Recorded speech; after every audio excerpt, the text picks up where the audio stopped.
Today is August 17th, 2022, and I'm here with World War II veteran Paul Lunghofer. Now, Paul, were you drafted or did you enlist? I enlisted in a sense. Okay, and how old? I joined. Okay, and how old were you at the time? I was 16, over 16 years old, 16 and a half, something like that. Where were you sent for basic training? Sheepshead Bay, Brooklyn, New York. And how long did you do boot camp there? I think it was only a matter of a couple of weeks.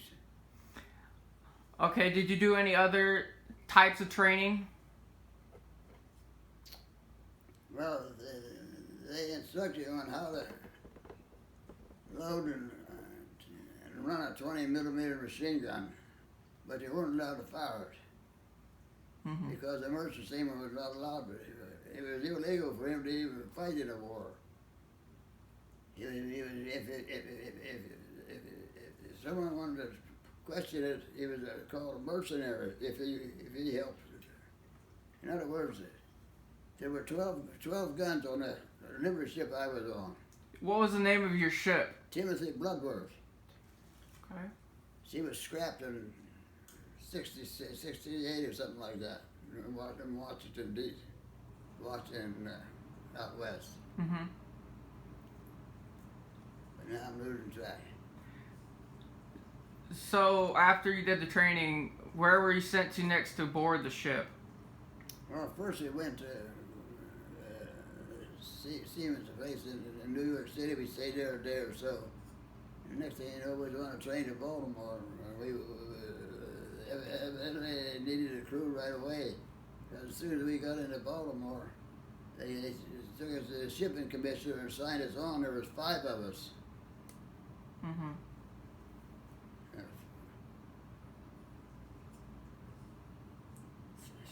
Three of us went on the same ship. One was young, gave the name of Carl. The other guy was a big Pollock. I can't recall his name. But we called him Wally. And they were the entire trip. So we were buddies, put it that way. Mm-hmm. What year was that when you enlisted? That was 1945. Okay. Germany had already surrendered then. Okay. But we come out. I'll tell you how this started.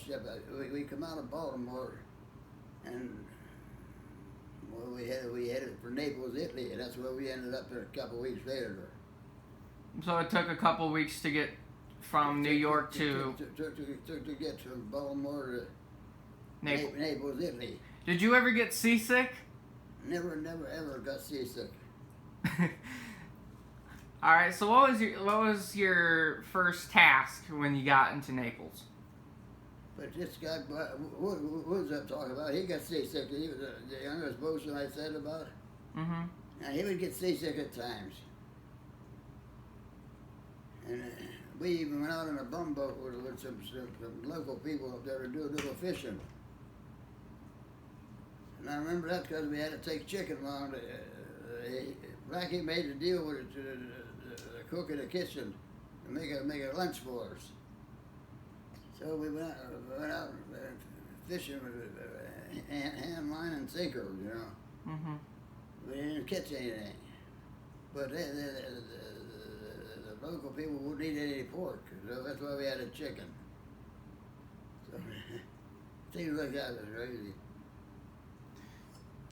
That was all on the. Did you, while you were on your way to Naples, did you ever have to worry about any submarines? Because it said when there were some German submarines that didn't surrender when the Germans actually surrendered. I was never under attack or anything, but why did they take us from Naples, Italy? Why did they take us back to the Suez, to Panama Canal to go to Japan? The Japanese were still active because when did they think that Indianapolis? That was sometime in August. July, actually. They, the heavy cruiser was Japanese sunk it. yeah, it was. Just before the war was over. Mm-hmm. So they were out. Evidently, the Japanese were still active around the Suez Canal on the Indian Ocean side. Mm-hmm. So otherwise, why would they send us all the way back to Central America and then go from there? We went to Manila. And that was a month long. I never dreamed there's that much water in the world. You say in a month or more to get from Panama Canal over to Manila. And Manila has just been pretty well liberated. Okay. Did you ever actually go on to the land? Did you ever have to go onto the land and like help with supplies to the troops? Africa? But When you went to Africa, he's asking if you ever went on land. oh yeah, but I got 15 discharge papers there. That was once. How many ships? There should be 15 or total of them. There's a couple of them that were coastwise. Most of them all were foreign trips. Yeah. 15? The only time I didn't get on land was in Naples, Italy. I never got ashore, and we were there a long time. How long were you there for? I don't know, we were there a couple of months, I think. But if you look at the discharge paper, the time he left for Baltimore was sometime in June in '45, and the time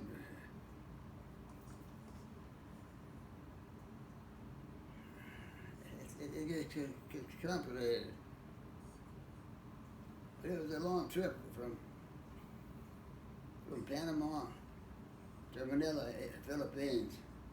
And it was a long trip staying over there. I never went ashore because we was anchored out. We never pulled up to a dock. We was anchored out. We didn't have any wood supplies. We had food supplies on there. And some musical instruments. I don't know what they were doing on there. But like we unloaded in Italy. We went to Leghorn finally, and that's where we unloaded. Well, they had the German prisoners still was there, so they were the ones unloading the ship because it was food stuff. Mm-hmm. If it had been military stuff, they were not allowed to, under the convention rules, they were not allowed to handle it.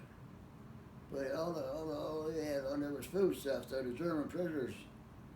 There was another kid in the German army. He was only 16 years old too. I kind of get on to the guy.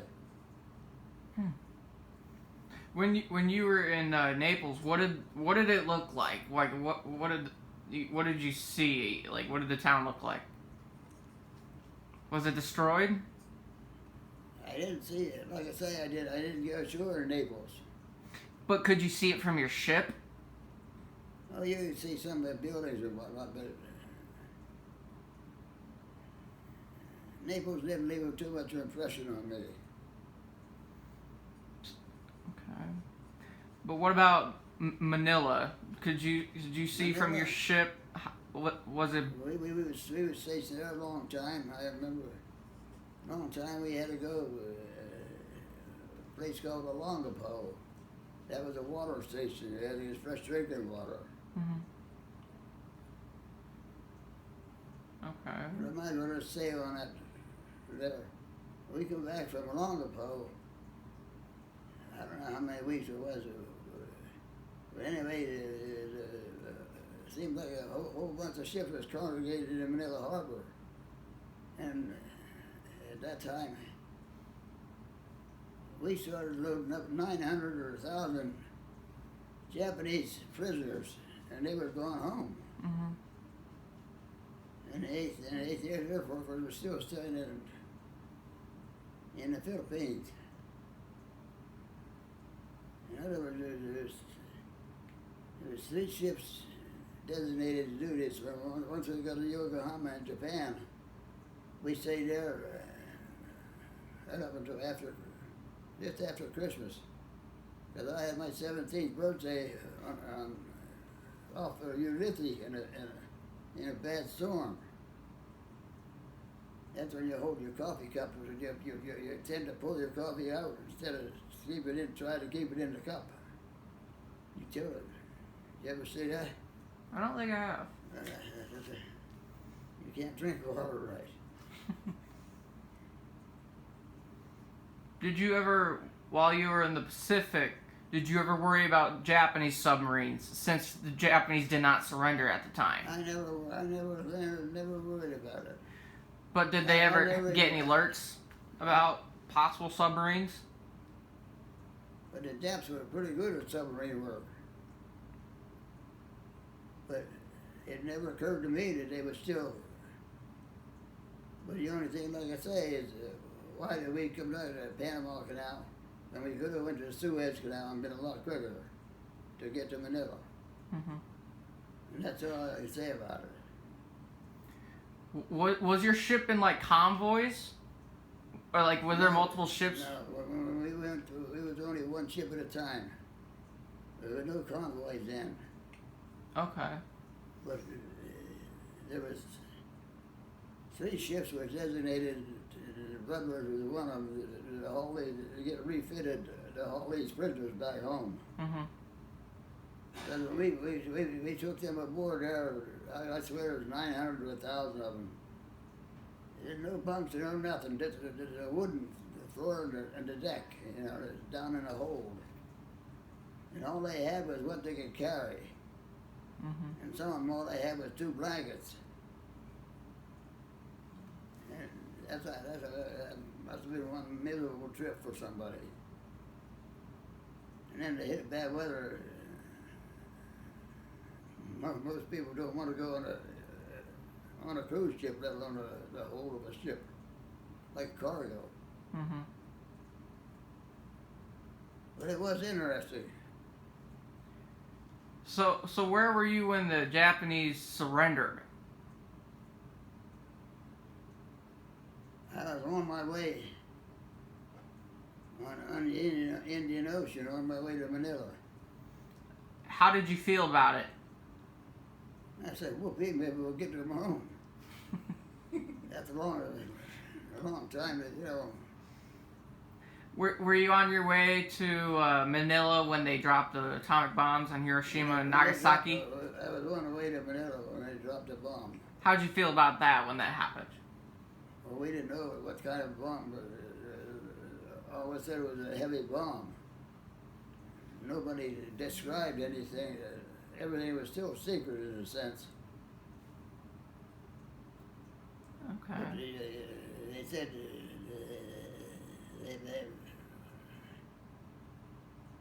we were still in Panama. They said,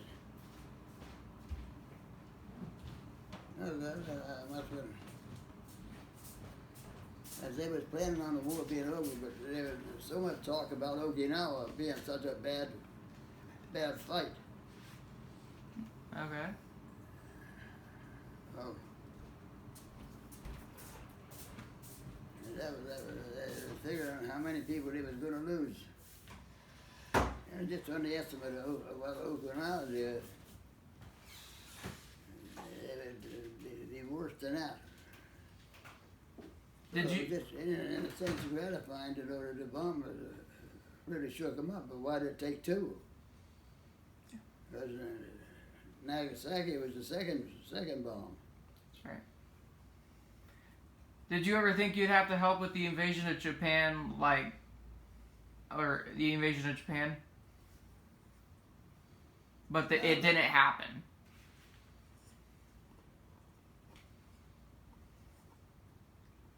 Or, I'm going to tell you, in Italy, what I've seen in Italy, especially Leghorn, we have to roam around in Leghorn.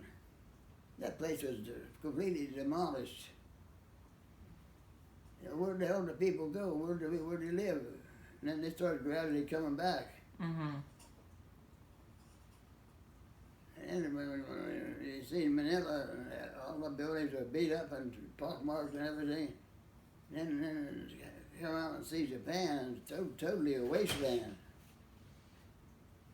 Wow. You got to see that in person. A war movie doesn't send anything. It might send something, but it don't send what you really see yourself. Mm-hmm.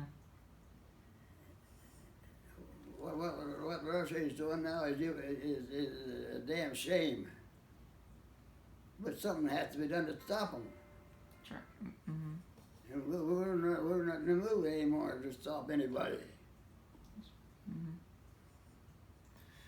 We don't have the will.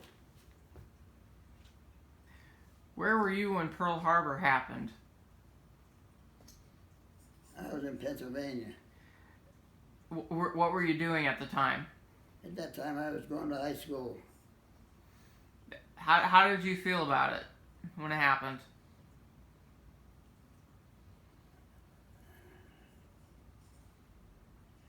Like kind of a wonderment. Like, why?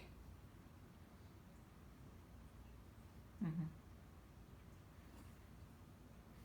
Did you ever think the two Christian nations would fight like that? Mm-hmm. Yeah. Did you ever think you were gonna become in the or go into service? No,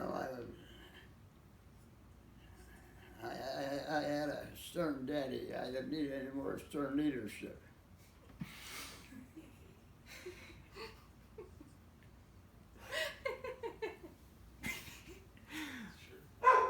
That's the way it goes. Yeah. He also went to Africa. Okay.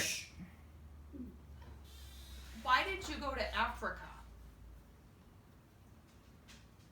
Well, because I got to sail in a different job there, and it was all a day job. I didn't have to wear a watch. Mm-hmm. I was called a deck maintenance man, so I was just strictly deck work.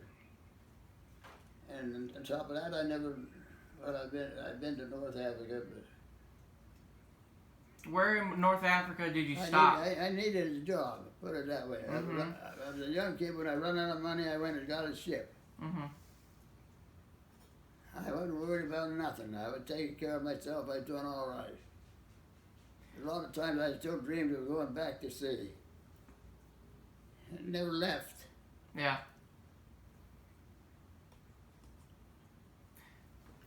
Where in North Africa did you stop? Or North Africa was done with when I went down to sea. Mm-hmm. That's when Rommel and the Englishmen had it out. Okay. And Rommel lost. Okay. But when we went, he started Dakar, and that's the northern French Africa. We took on a group of men, about 15 men, local people, and they sailed with us the whole coastline of West Africa, all the way down to Lobido. That was the Portuguese possession. Okay. It used to be German possession one time. But the Germans were too mean to them. Mm-hmm. But every now and then they slip on whatever they carried with them. Some of them had blankets, some of them had a mat or whatever they had. That's the way they lived. Mm-hmm. And when we come back, I forget where we left them off at, because we didn't carry them all the way back to Dakar, because we never stopped on the way back to Dakar. We left. I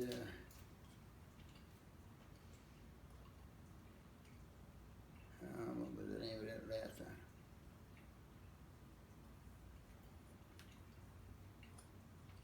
Liberia. That's the only African state that accepted any Africans back. The one returned to their homeland. Mm-hmm. That was place called Liberia. But it was an interesting trip. A lot of interesting things in it. So you must have seen a lot. I've seen more than a lot of people. I have more sea time than a lot of people in the Navy. Some people have been in the Navy all their lives and never seen a ship. Let alone be on one. Well, I don't think I have any more questions, but thank you, Paul, so much for taking the time to sit down with me and do this interview. I thank you. Thank you so much.